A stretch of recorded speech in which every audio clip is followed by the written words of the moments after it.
welcome to the channel. Thank you everybody for tuning in today. Now today's review isn't going to be a Chinese homage review at all, and it's going to be reviewing my newest addition to my personal collection. Here it is. Now you probably might have caught a glimpse of this in one of my review videos, and I didn't stop to point it out because I wanted to do a full review on this.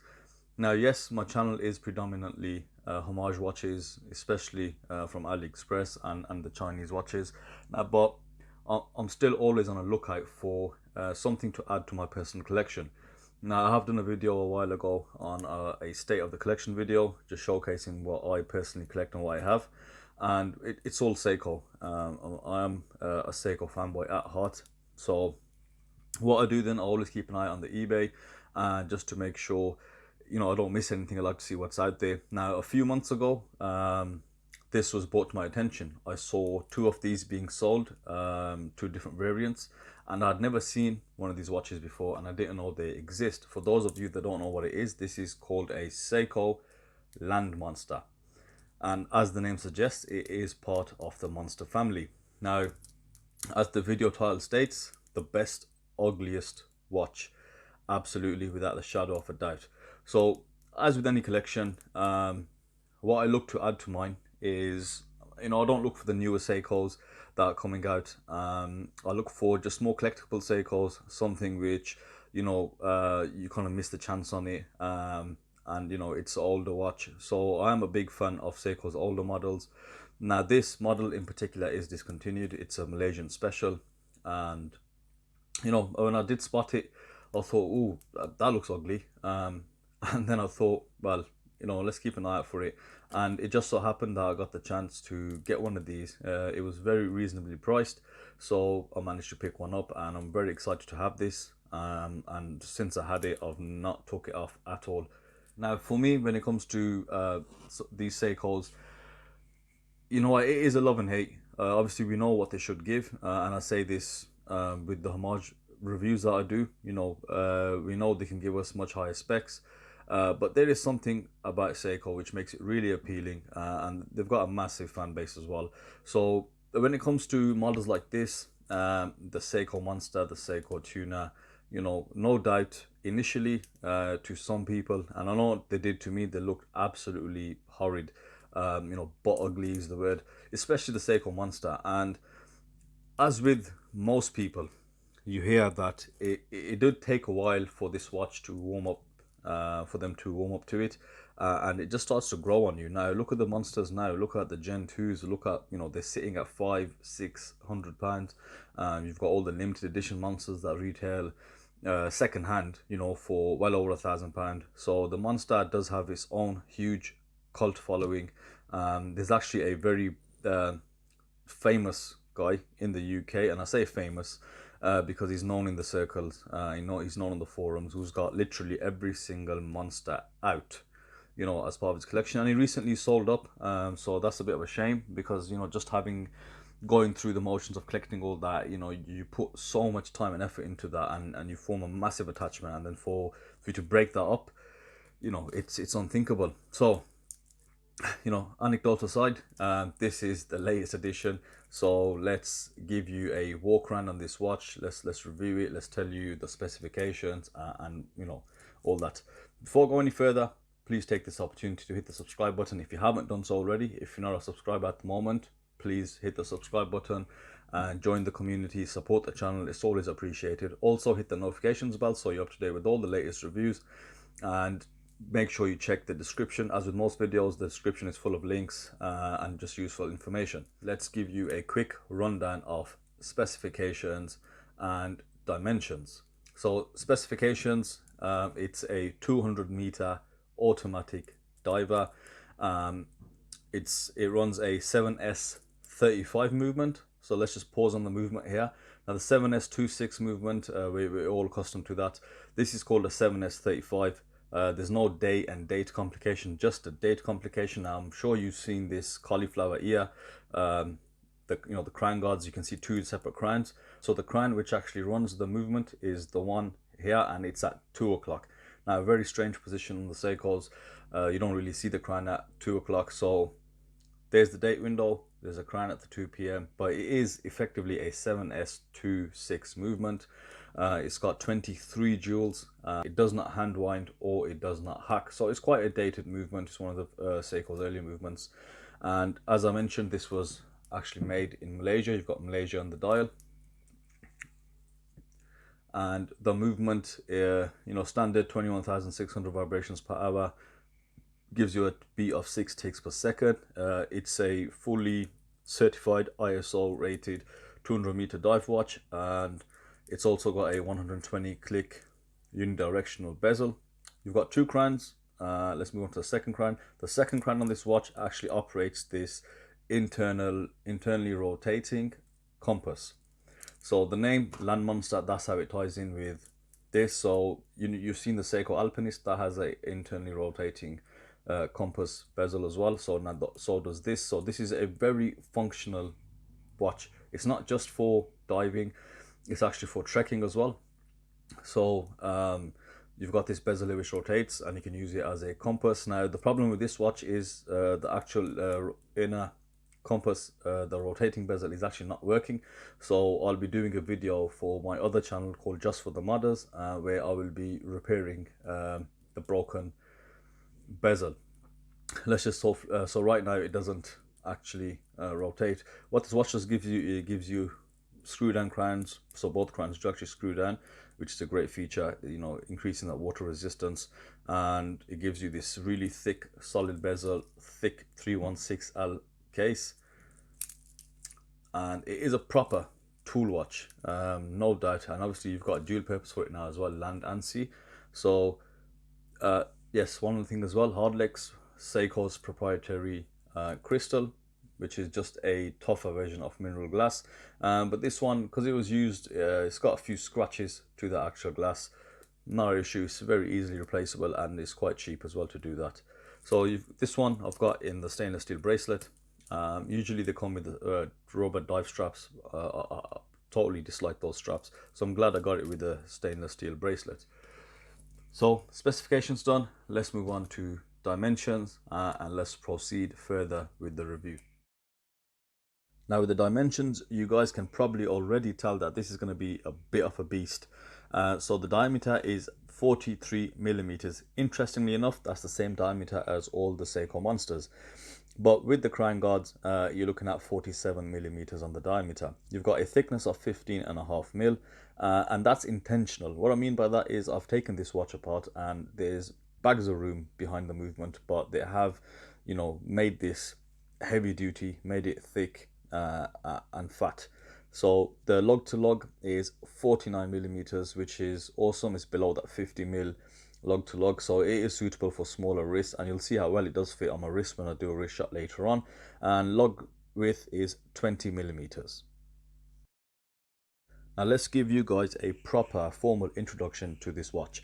This is called a Seiko Land Monster. Model number is SNM037.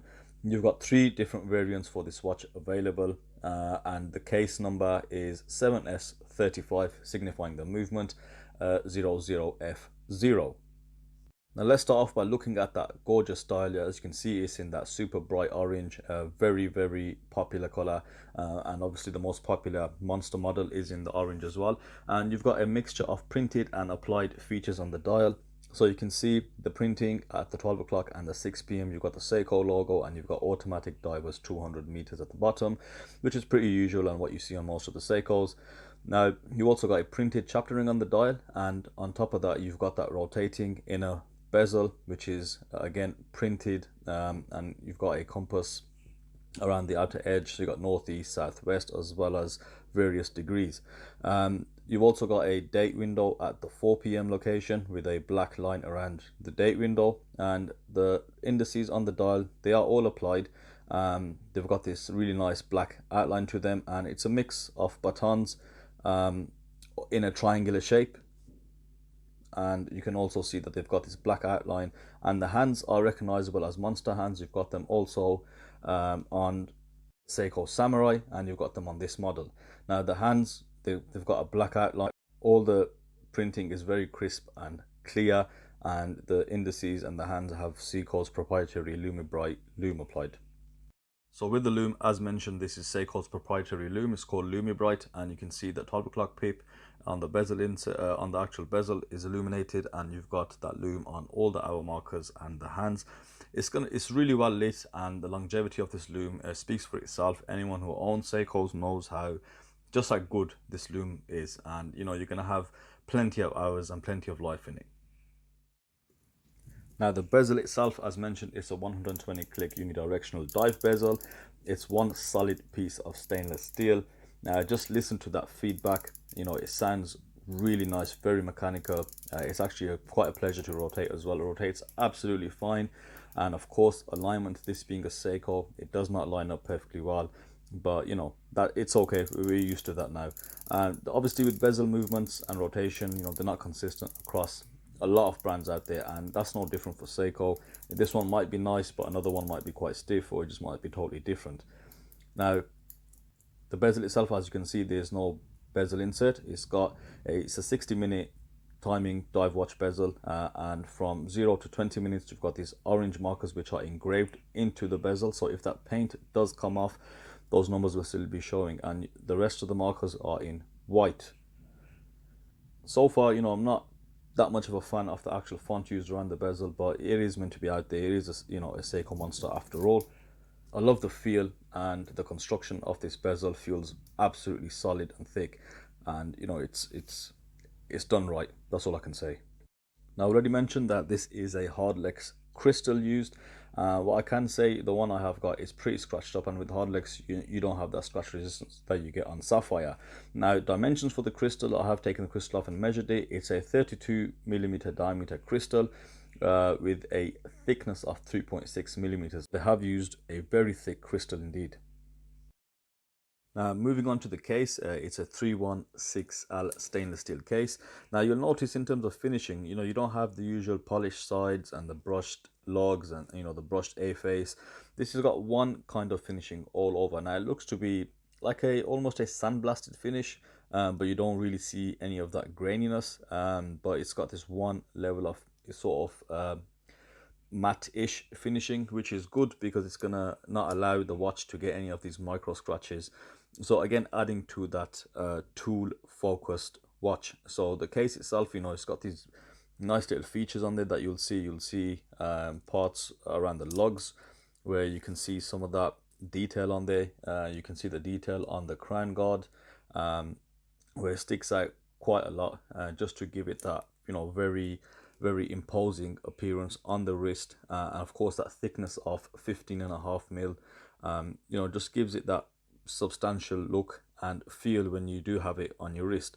Now love or hate, as I mentioned before, they do grow on you, these crowns, even though I do prefer if the crowns were actually the same, both the crowns that they used, but they've got great grip on them, and just look how they sit on that cauliflower ear crown guard. Let's move down to the bracelet. Now you'll see the bracelet, this is quite familiar, and you can see this on the monsters, you can also see this on the tuners.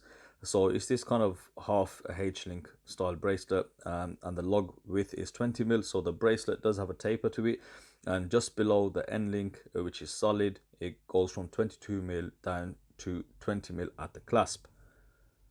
Now they could have done with curved end links, because just if you look at the curve at the bottom of the case, I think a curved end link would have fit in there really nice. And usually these kind of flat end link bracelets suit cases where the lugs sort of dip under the case, and you don't really see the end link. Now this is the Land Monster on my wrist. My wrist is 6.5 inches, and as I mentioned, look how good that actually does fit. Now Seiko have this knack, they have this ability to do two things that I've seen. Number one, when they make an ugly watch, they make it really appealing for some reason. It just grows on you, as I mentioned earlier on. Now number two, they have this knack of making big watches fit smaller wrists. Now, and that's down to obviously the lug length. Now they've done this with so many watches, and I actually did not buy a Seiko Monster for just the longest time ever, because just on pictures and paper it looked huge, and I thought, nah, that's not going to fit my wrist. But when I bought the Monster, I was actually shocked at how small it actually is and how well it does fit. Yes, you can see this watch is oversized, but that is also what they went for with that huge thickness and these massive crown guards.